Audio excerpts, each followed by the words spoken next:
What's up, guys? Welcome back to Newswave. Hopefully you had a good weekend. Had a lot of fun. Got to do some nostalgia stuff with the GameCube. Remember some of the old days, you could say.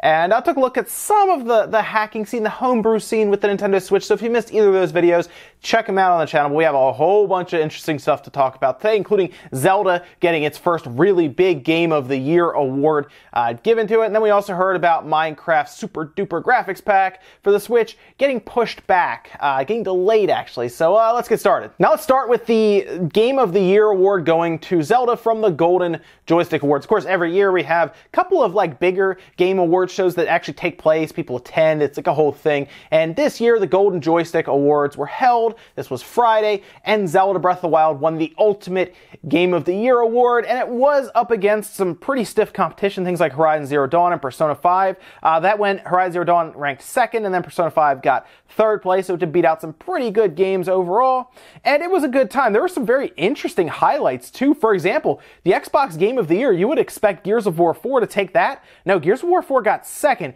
It went to Cup Head, and that is awesome. I'm so happy that a game like that won Xbox Game of the Year, because really Xbox fans should be really happy to have that game, and unfortunately sales may show that the PC gamers had a better time with it than not. But Zelda winning Game of the Year here is a pretty big deal. This is the 35th annual Golden Joystick Awards, and overall it's one that people do look at and have respected views on it. Now we're just looking forward more so to the scattered ones like IGN, Polygon, Kotaku. They're all going to do their Game of the Year awards, but the big one is just going to be the Video Game Awards show that's coming up in a couple weeks now. It takes place midway through December. We'll be streaming it here. That's the one that Jeff Keighley puts together, which I'm not really sure it happened. I guess my invitation got lost in the mail somewhere, I guess. It was, it's good to see Zelda get its first Game of the Year. It's going to be more interesting, I think, when we get up to the Video Game Awards show, because Mario Odyssey will be mixed in there, and that's going to be an interesting head-to-head matchup. We missed out on it here with the Golden Joystick Awards, but I am really looking forward to see who actually takes home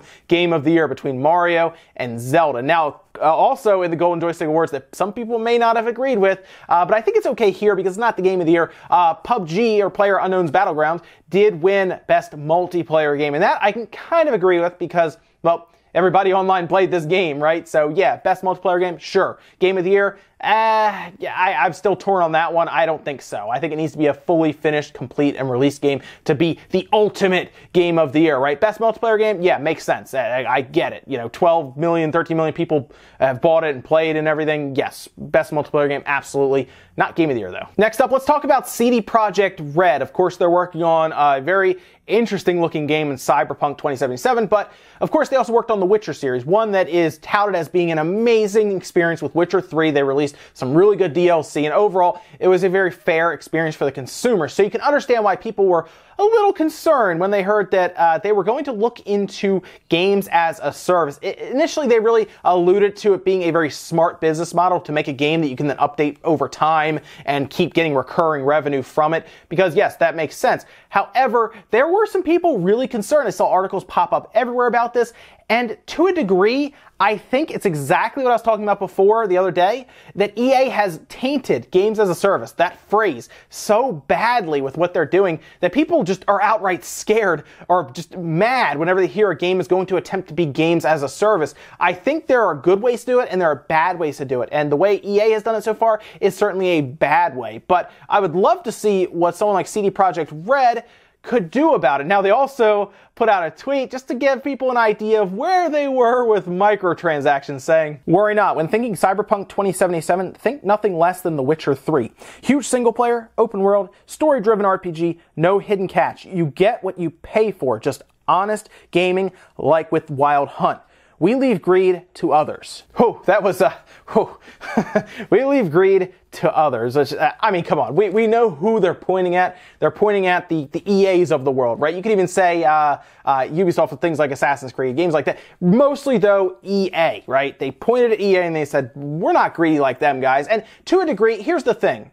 CD Projekt Red is very fortunate to be mostly based out of Poland. It's very cheap there. It's very cheap there. We've seen stories from Yong Ye over on his YouTube channel where he talks about the entire backstory, and we had those Glassdoor reviews, and it was talked about how they would pay people like $1,000 a month or so, but that was a lot in Poland. That was enough to actually live on every month about that, since housing and renting places and stuff there were like $300, $400 a month. So yeah, technically you could live off of that. It's not the easiest amount to live off of, but that's what they paid the bottom, I guess the people at the bottom, and then as you worked up, you pay as much as like $4,000 a month. Now, if you're over in San Francisco, cost of living is so high, whereas over in Poland, it's so low. So their development costs are much lower, specifically things like salary, than, well, everyone else. EA, Ubisoft, all these different places, well, it just costs more to do it because your employees are higher. I don't think EA needed to do anything with Battlefront in terms of what they did. I think 15 to 16 million copies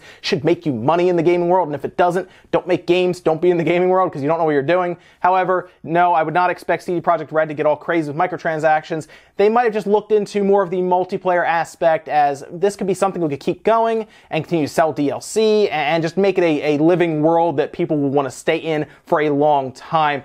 I'm going to be very curious to see how they approach this and what they do. If they do go forward with the games as a service, could be interesting. So here's an interesting piece of news, especially maybe if you're a little older like me and you did some PC gaming back, 10, 15 years ago. You may remember a little game called Titan Quest. It was critically acclaimed. People loved this game. It was a very well done game, like an isometric style RPG. Think of like how Diablo looks, sort of, but more along the lines of like Roman time periods. It was really, really well done. Very cool RPG, and the visuals at the time were great. However, the game went dormant for a while. Seriously, we hadn't heard anything from it, and randomly, I'm not even kidding, like randomly, out of nowhere, drops on Steam 2 days ago a new expansion. The weirdest thing, Titan Quest Ragnarok. And this expansion isn't little, it's crazy. It's a brand new story, dozens of quests to play through, which is great. They have a new experience curve where you can reach level 85, new weapons, gear, new enemies and bosses, improved character customization, and the whole thing comes at a cost of a discounted $14.99. After the discount period ends November 24th, it will then be $19.99. And if you're like me and you remember playing this game, now I want to go back and play it because it was such a cool game back then. And the fact that they have now updated it randomly in 2017 when this game came out in 2006. Seriously, like out of nowhere, it just shows up on Steam. I remember I was scrolling through Steam and I was like, Titan Quest Rag, what is this? It's a brand new expansion. So awesome. I have it on Steam. Now I'm going to go buy the expansion and try it out because this is awesome. If you're a fan of Titan Quest, go check this out for $15 right now before November 24th. It looks like an absolute steal for all the stuff it comes with, and it'll let you go back, play a game maybe you forgot about a little bit and kind of relive some of the old school nostalgia. It's going to be really cool. Next up, let's talk about Pinball Effects 3 on the Nintendo Switch. Now, if you remember, this was supposed to be out already. It was coming up pretty quick, and then there was this last minute delay to where it's coming out sometime early next month in December. I don't really have an exact date that I've seen, but it's sometime early next month. Now, if you know these Switch games, they just randomly pop up on the eShop and they're like, oh, it's out 2 days from now. But what's interesting here is, if you're a pinball fan, you may like why they delayed this. They had a feature in mind. They hadn't really disclosed, they hadn't told us anything about it. And then they tell us, and it's very interesting. See, the reason they wanted to delay it was because they wanted to try to make it a little more like an actual pinball experience. Now, what I mean by that is, you actually can play the game with a single Joy-Con on the bottom and then the entire Switch in a portrait mode, and you kind of hold it and it looks more like a pinball table. And it sounded really cool. I haven't seen any demonstrations of it, but if that's why they delayed it, I have no problem when companies delay stuff to add more to it, especially since it looks like it's only delayed a couple weeks. Not a big deal, but this is going to be really neat. And what's really cool, something I kind of thought about, you know how we have those cardboard cutout things, or even they make them out of wood sometimes, where they turn your Switch into like an arcade cabinet? What if they did that with this pinball, this idea with a pinball table, and you put your Switch into like a piece of like the cardboard build, or like something built up with wood, and it actually is like a pinball machine? That could be cool because it's going to be like a portrait-facing mode. Could fit and look really cool because you'd be looking down at your Switch and it'd be like you're playing pinball. Now I'm more interested in this game, and I'll definitely check out Pinball Effects 3 because, one, I like pinball games, and two, I'd like to try out this little portrait mode with a single Joy-Con. It sounds actually kind of interesting. And in our last bit of news, let's talk about the Minecraft Super Duper Graphics pack that was going to be going to Nintendo Switch. Remember, this was going to add all new visuals, going to add cross-play with pretty much everything other than the PlayStation version, because they still won't sign on for this for some odd reason. But here's the thing, that Super Duper Graphics pack is being pushed back to next year, 2018, at some time. Originally supposed to come out towards the end of this year. It probably would have already been out now if they didn't have to delay it. But yes, they had to delay it. They announced this at Minecon, or their big Minecraft Earth convention that they had. And it's a little disappointing, I think, for a lot of people because the inclusion of crossplay, the better visuals, and just the updated Minecraft version altogether, I think got people really excited. Now they have to wait till an undisclosed time next year. According to them, they will give us more information as we get closer to the date that they kind of have in mind, a tentative date, but nothing's really certain right now. They also had a bunch of other updates, including really updating the oceans with really different aquatic packs, things like dolphins, explorable shipwrecks, new water physics. Things that just make the oceans more exciting, I guess. New Minecraft servers are added, and of course they did talk about the Nintendo Switch Super Duper graphics a little more, really just saying sometime next year, 2018, cross-platform multiplayer.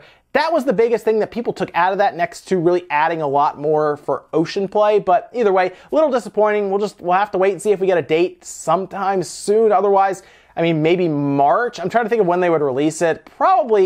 I'd say probably March or April if I had to take a guess. Ladies and gentlemen, that is it for Newswave. If you enjoyed this video, this news update, hit the like button, hit the thumbs up button, really helps out, and consider subscribing. If you enjoy seeing these news videos, we do them every weekday morning, 8 a.m. Eastern time. They go up, and they'll be up throughout the day. Obviously, you can check in. Let me know what you think about any of the stuff we talked about today, though, because I really want to hear what you guys think about Zelda winning Game of the Year, PlayerUnknown's Battlegrounds winning multiplayer, and then let me know what you think about Cuphead beating out Gears of War 4. Gears of War 4. That's a series that's like a staple on the Xbox, but Cuphead beats it out for Xbox Game of the Year. Also, we were disappointed that Minecraft is getting pushed back to sometime next year. That's it for now, guys. I'll see you next time.